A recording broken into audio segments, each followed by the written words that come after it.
माँ की आखिरी इच्छा।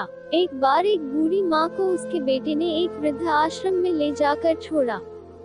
इस माँ का ये वही इकलौता बेटा था जिसके लिए इस माँ ने जीवन भर संघर्ष किया। इस बेटे के लिए वो सब कुछ किया जो एक माँ को करना चाहिए या माँ कर सकती है।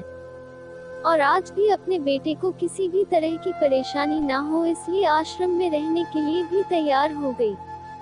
वृद्ध आश्रम में रह रही माँ हमेशा अपने बेटे को याद करती मगर बेटा केवल साल में एक बार उसको मिलने जाता या फिर फोन पर बात कर लेता।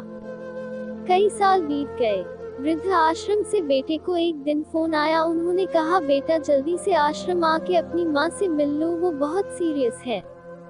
बेटा जब अपनी बीमार माँ के पास पहुंचा तब वह अपनी आखिरी सांसें गिन रही थी। बेटे ने अपनी माँ से उसकी आखिरी इच्छा पूछते हुए कहा, माँ मैं तुम्हारे लिए क्या कर सकता हूँ बताओ। माँ ने कहा, बेटा इस आश्रम में गर्मी और मच्छर बहुत ज्यादा है, यहाँ पर कुछ पंखे लगवा देना।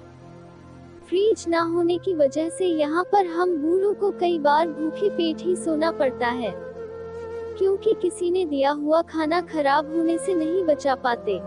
तो इस आश्रम के लिए एक दो फ्रिज भी खरीद कर दे देना। बेटे ने अपनी माँ की सारी बात सुनी और अपनी माँ से पूछा, आपने इतने साल यहाँ पर निकाल दिए पर आपने कभी भी यह बातें मुझसे नहीं कही और अब जब आपके पास टाइम नहीं बचा है तब आप यह सब कह रही है, ऐसा क्यों? माँ ने बेटे को जवाब देते हुए कहा, बेटा मैंने गर्मी, भूख और पीड़ा सहन कर ली लेकिन मुझे पता है जब तेरे बच्चे तुझे यहाँ पर छोड़कर जाएंगे तब तू यह सब सहन नहीं कर पाएगा, इसीलिए तेरी सुविधा के लिए मैं तुझे यह सब लगाने के लिए कह रही हूँ। दोस्तों, माँ की ये आखिरी लाइनें किसी भी बेटा या बेटी की आंखें खोलने के लिए सक्षम है।